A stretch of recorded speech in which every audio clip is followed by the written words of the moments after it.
Ο Λούκας το Στοκ. Αφήνει ο Στοκ, ο Λούκας εξελεί και το 1-0 για τον ΠΑΟΚ με τον γκολ από τον Βίτορ που τον βλέπετε εδώ να πανηγυρίζει. Μπήκε και σε προηγούμενη φάση βρήκε την κεφαλιά σε χτύπημα από τον Λούκας, αλλά τότε δεν βρήκε αιστεία. Τώρα πήγε στο ίδιο ακριβώς σημείο, σε μια φάση η οποία είναι σίγουρο ότι είναι δουλεμένη στην προπόνηση. Τέλεσε ο Λούκας, κεφαλιά, γκολ! Ο Βίτορ, δεύτερο τέρμα από τον στόπερ του ΠΑΟΚ στο φετινό πρωτάθλημα, πέτυχε στο πρώτο για την ομάδα του στη φετινή Super League.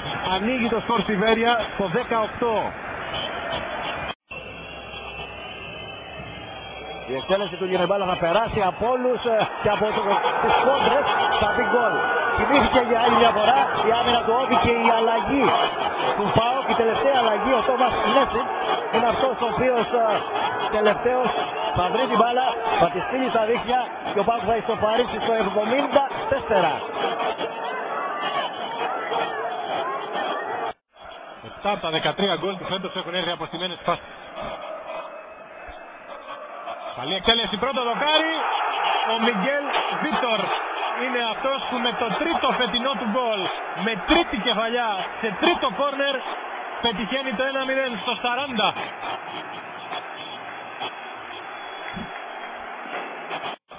Εκτελεί ο Λίνο, κεφαλιά, ποιος άλλος? Ο Μιγγέλ Βίτορ, 57. Το 2-0 για τον ΠΑΟΚ. Πάλι στημένη φάση, πάλι ο Πορτογάλος είναι εκεί. Έγκλημα από την άμυνα του Αστέρα Τρίπολης, άφησε αμαρκάριστο τον πιο επικίνδυνο παίκτη του ΠΑΟΚ στις στημένες φάσεις.